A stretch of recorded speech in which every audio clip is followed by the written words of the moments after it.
Livro Jesus, Aquele que Cura, de E.W. Kenyon. Capítulo 11. O problema da doença. Este é o ministério espiritual de Jesus, que começou na cruz. Isaías 53, do 3 ao 5 diz: Era desprezado e o mais indigno entre os homens, homem de dores, experimentado nos trabalhos e como um de quem os homens escondiam o rosto. Era desprezado, e não fizemos dele caso algum. Verdadeiramente, ele tomou sobre si as nossas enfermidades, e as nossas dores levou sobre si. E nós o reputamos por aflito, ferido de Deus e oprimido. Mas ele foi ferido pelas nossas transgressões, e moído pelas nossas iniquidades. O castigo que nos traz a paz estava sobre ele, e pelas suas pisaduras fomos sarados. Os discípulos não podiam vê-lo quando olhavam para um homem da Galileia, ali coroado de espinhos. Nessa oportunidade, ele estava levando nossas doenças e enfermidades. O versículo 10 diz: Todavia, ao Senhor agradou moê-lo, fazendo-o enfermar. Ele o tornou pecado com os nossos pecados, e enfermo com as nossas enfermidades. Isaías 52:14 diz: Sua aparência estava tão desfigurada, mais do que a de outro qualquer. Estava tão desfigurada que ele não se parecia mais com o homem. Isto não se refere a seu corpo físico. Deus não podia olhar para sua alma. Deus fez sua alma uma oferta pelo pecado. Ele estava aflito, ferido de Deus e oprimido. Foi Deus que colocou nossas doenças sobre ele. Ele foi ferido pela justiça porque era nosso substituto. Ele foi moído pelas nossas iniquidades. O castigo que nos traz a paz estava sobre ele, e pelas suas pisaduras fomos sarados. Esses não eram os vergões do açoite sobre as suas costas, causados pelo executor romano, mas aqueles que Deus colocou sobre ele, junto com as nossas doenças, quando ele foi julgado e banido em nosso lugar. Está escrito em Mateus 8,17: Para que se cumprisse o que fora dito pelo profeta Isaías, que diz: Ele tomou sobre si as nossas enfermidades e levou as nossas doenças. Nossas enfermidades incluem as nossas pequenas idiosincrasias mentais, as coisas que nos tornaram desagradáveis e enfadonhos às pessoas. Essas basicamente são enfermidades da mente. Ele levou todas, e o que ele levou não precisamos carregar. O que ele levou sobre si mesmo não precisamos sofrer. Chegamos a crer que é tão errado um crente carregar sua enfermidade, tendo Jesus já a levado, como é carregar seus pecados quando Cristo já os levou. Não temos nenhum direito de viver no pecado e manter estes hábitos odiosos que transformam a vida em maldição, porque Cristo os levou. Seria errado ele os ter levado se nós os levarmos também. Seria errado termos enfermidades e doenças em nossos corpos quando Deus colocou essas doenças sobre Jesus. Ele ficou doente com as nossas doenças para que pudéssemos ser curados. Ele não conheceu nenhuma doença até que foi feito enfermar com as nossas doenças. O objetivo dele levar o pecado era o de tornar justos aqueles que creem nele. O objetivo de Cristo levar a doença era de restaurar aqueles que creem nele como aquele que levou a doença.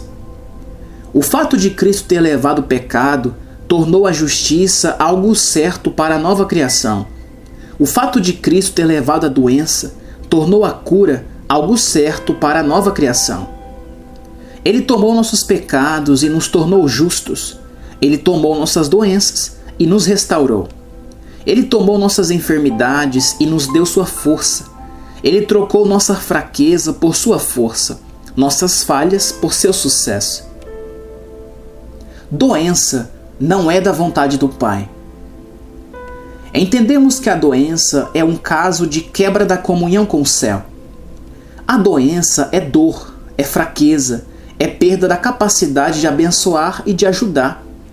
Ela torna escravas as pessoas que cuidam dos enfermos. Os entes queridos que estão de pé, dia e noite, trabalhando com os enfermos, são roubados da alegria e do descanso. A enfermidade não vem do amor. Deus é amor. A doença é uma ladra. Ela rouba a saúde, rouba a felicidade, rouba o dinheiro que precisamos para outras coisas. A doença é um inimigo.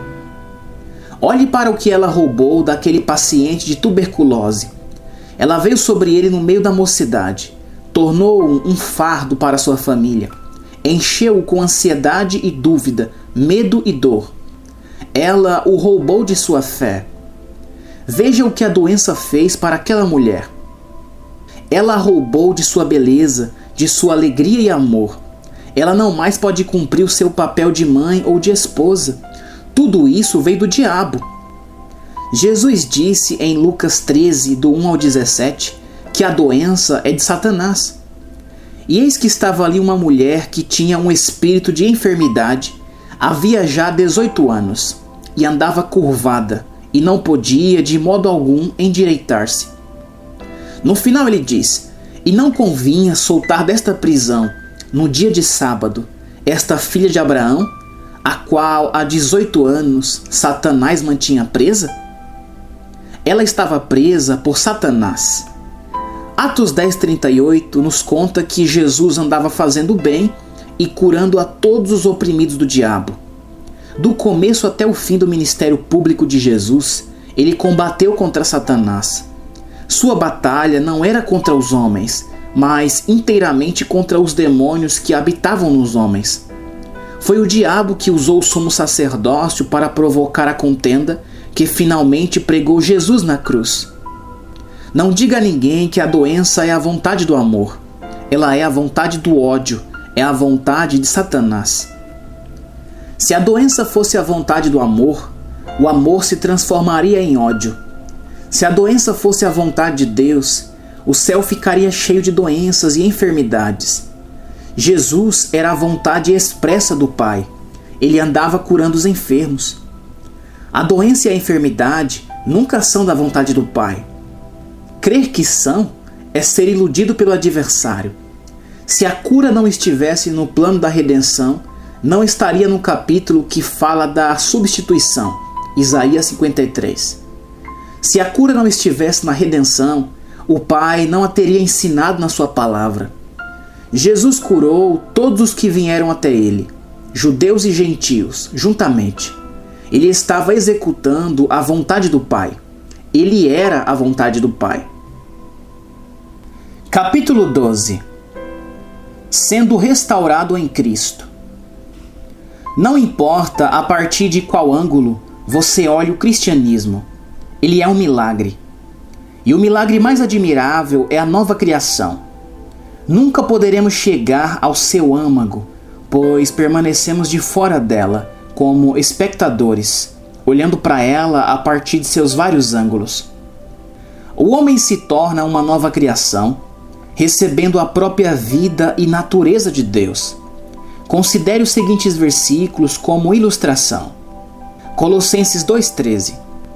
E quando vós estáveis mortos nos pecados, e na circuncisão da vossa carne, vos vivificou juntamente com ele, perdoando-vos todas as ofensas. Fomos vivificados juntamente com ele. O versículo 12 diz: nele também ressuscitastes pela fé no poder de Deus que o ressuscitou dos mortos. Esse é o aspecto legal da nova criação. E tudo que é legalmente nosso pode se tornar uma realidade vital. Na mente do Pai, fomos vivificados com Cristo. Quando ele foi vivificado em espírito, também fomos vivificados em espírito. Isso se torna uma realidade para nós quando aceitamos pessoalmente Cristo como Salvador e o confessamos como Senhor. A vida de Deus vem para dentro de nossos espíritos e nos recria. Efésios 2, 1 e 2 diz: e vos vivificou, estando vós mortos em ofensas e pecados, Isso pode ser chamado de o milagre do cristianismo, na realidade, uma nova criação. Haveria mais prazer na velhice do que na juventude, se não a temêssemos. Nós a tememos por causa do medo da dor, da doença e da luta com a morte que nos persegue. Vida e morte. Alguns fatos sobre a vida e a morte podem nos ser úteis. A morte espiritual é a progenitora da morte física. Não haveria nenhuma morte física até que Adão morresse espiritualmente. Não havia nenhuma morte no projeto original da criação. Sabemos que, no final desta era, a morte será tragada pela imortalidade, de acordo com 1 Coríntios 15, 26. E o último inimigo que há de ser aniquilado é a morte. Haverá uma eternidade sem morte. Por que não pode haver um presente sem doenças? Creio que é a vontade do Pai que a igreja seja tão livre da enfermidade como ela é do pecado. A morte é uma inimiga. A fraqueza e a doença são inimigas. A morte não é só inimiga do homem, mas é também de Deus. 2 Timóteo 1,10 nos diz que, na ressurreição do Senhor Jesus, a morte perdeu seu domínio, que é manifesta agora pela aparição do nosso Salvador Jesus Cristo, o qual aboliu a morte e trouxe à luz a vida e a incorrupção pelo Evangelho. Ele fez duas coisas: nos trouxe vida e imortalidade e aboliu o domínio da morte. Quando ressurgiu dentre os mortos, ele venceu a morte pessoalmente. Ele venceu a morte no caso de Lázaro e no caso do filho da viúva. Ele é o Senhor da vida. Apocalipse 20,14 diz: e a morte e o inferno foram lançados no lago de fogo. Apocalipse 21,4 diz: e Deus limpará de seus olhos toda lágrima, e não haverá mais morte, nem pranto, nem clamor, nem dor. Será o fim da morte. Essa promessa da destruição final da morte tem embutida em si uma sugestão de que há um plano de redenção, algo que nos assegura uma vida sem enfermidade, até que nossos corpos se desgastem e a mortalidade ganhe sua luta. Era desprezado e o mais indigno entre os homens, homem de dores, experimentado nos trabalhos, e como um de quem os homens escondiam o rosto, era desprezado, e não fizemos dele caso algum. Verdadeiramente ele tomou sobre si as nossas enfermidades, e as nossas dores levou sobre si. E nós o reputamos por aflito, ferido de Deus e oprimido. Mas ele foi ferido pelas nossas transgressões, e moído pelas nossas iniquidades. O castigo que nos traz a paz estava sobre ele, e pelas suas pisaduras fomos sarados. O versículo 10 diz: todavia, ao Senhor agradou moê-lo, fazendo-o enfermar. O versículo 12 diz: porquanto derramou a sua alma na morte, e foi contado com os transgressores. Mas ele levou sobre si o pecado de muitos, e pelos transgressores intercedeu. Esse é o ministério como sumo sacerdote agora à destra do Pai. Podemos ver neste programa completo, encabeçado por estas palavras: por suas feridas fomos curados, que os problemas do pecado e da doença foram resolvidos. Tão certamente como Jesus foi o nosso substituto do pecado, como está descrito em 2 Coríntios 5,21, igualmente nos tornamos a justiça de Deus nele. O objetivo de Cristo ter se tornado enfermo com as nossas doenças era para que pudéssemos ser perfeitamente curados com a sua vida. Não há escapatória do fato que, tão certamente como ele lidou com o problema do pecado, ele lidou também com o problema da doença. Hebreus 9,26 nos diz: mas agora, na consumação dos séculos, uma vez se manifestou para aniquilar o pecado pelo sacrifício de si mesmo. Hebreus 10,12 diz: mas este, havendo oferecido um único sacrifício pelos pecados, está assentado para sempre à destra de Deus. Ele aniquilou o pecado para que pudéssemos nascer de novo, tornando-nos novas criaturas, para que a natureza do pecado que havia nos prendido ao adversário fosse erradicada e a natureza de Deus tomasse o seu lugar. É a nova natureza que resolve o problema do pecado para nós individualmente. O problema do pecado está resolvido. As coisas que fizemos antes de aceitar Cristo estão apagadas como se nunca tivessem existido. Agora estamos na família. Somos a justiça de Deus nele. Hebreus 10:38 diz: Mas o justo viverá da fé, e se ele recuar, a minha alma não tem prazer nele. O homem da nova criação é chamado a justiça de Deus. Ele é a justiça de Deus. Sua posição com o Pai é exatamente como a posição de Jesus. Mas se ele pecar, tem um advogado com o Pai, Jesus Cristo, o justo. Ele perde o senso de justiça quando peca, mas Jesus, o justo, intercede por ele e restaura sua comunhão perdida e o senso de justiça. Comunhão e cura. Está escrito em 1 João 1,9: Se confessarmos os nossos pecados, Ele é fiel e justo para nos perdoar os pecados e nos purificar de toda injustiça. Isso restaura sua comunhão e o traz de volta à plena comunhão com o Pai. Agora, justamente por isso, depois que ele é curado, porque por suas pisaduras fomos curados, na mente de Deus ele está exatamente tão curado da doença como está curado do pecado. Se depois que ele foi curado da doença, o adversário colocar sobre ele alguma outra doença ou enfermidade, tudo o que ele precisará fazer é seguir o procedimento feito quando quebrou a comunhão espiritual com o Pai. A enfermidade é a quebra da comunhão com o Pai fisicamente. Quando a pessoa consegue a restauração da comunhão e uma restauração de seu senso de justiça por meio de confessar seus pecados e pela advocacia de Jesus Cristo, ela pode obter a sua cura física. A doença do espírito é a coisa que impede alguém de ser curado. As doenças do espírito são dúvidas, medos, consciência de pecado, senso de inferioridade, medo de ser indigno, senso de inaptidão para estar na presença de Deus. O sangue de Jesus Cristo, o Filho de Deus, purifica de tudo isso no momento em que a pessoa reconhece o seu pecado. O perdão significa que tudo o que confessou fica completamente apagado, como se ela nunca tivesse cometido o ato, conforme 2 Coríntios 5, 4 e 5. Porque também nós, os que estamos neste tabernáculo, gememos carregados, não porque queremos ser despidos, mas revestidos, para que o mortal seja absorvido pela vida. Ora, quem para isso mesmo nos preparou foi Deus, o qual nos deu também o penhor do Espírito.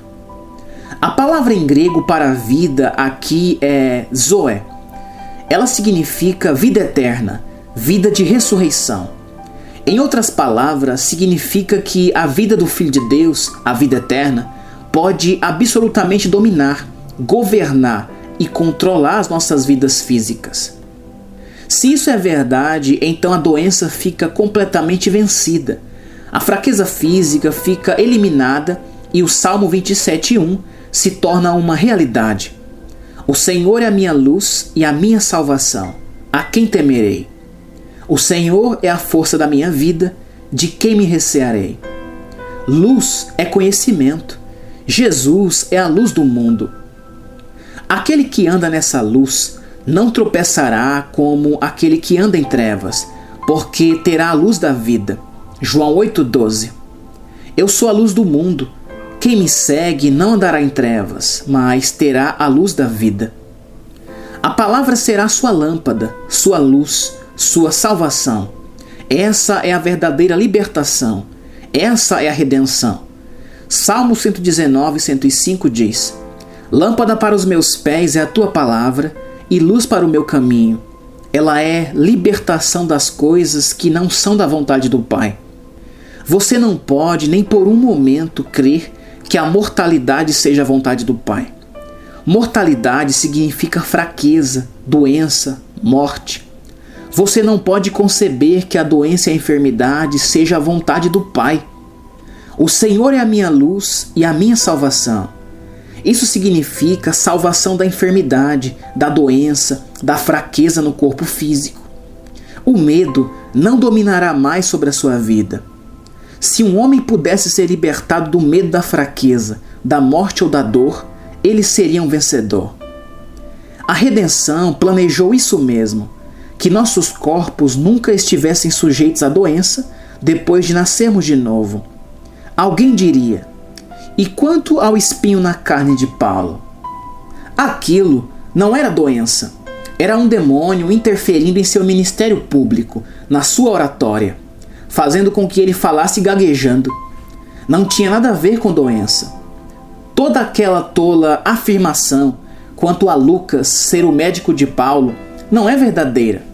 Os médicos eram feiticeiros. Eles pertenciam ao grupo espiritualista. A palavra grega farmacia, da qual obtemos a palavra farmacêutico, é a palavra para feiticeiro.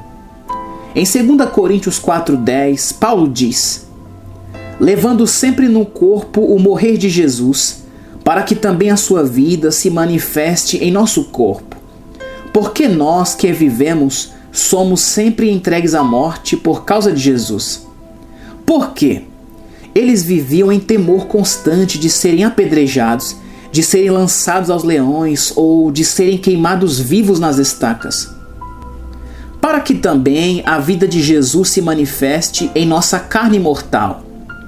É uma declaração surpreendente. É a vida de Deus reinando em nossos corpos físicos. O Salmo 27,1 diz: o Senhor é a força da minha vida, de quem me recearei? Estes corpos mortais, estes nossos corpos sujeitos à mortalidade, agora têm a força de Deus, a vida de Deus. A vida de Jesus é comunicada aos nossos corpos físicos. Não se trata de cura, é a preservação de enfermidades, é a proteção, é a força, o poder e a habilidade de Deus em nossos corpos físicos. Não tente conseguir a sua cura, Deus a deu para você. Não tente crer, você é um crente e todas as coisas são suas. Não fale em dúvida, ela gera mais dúvida.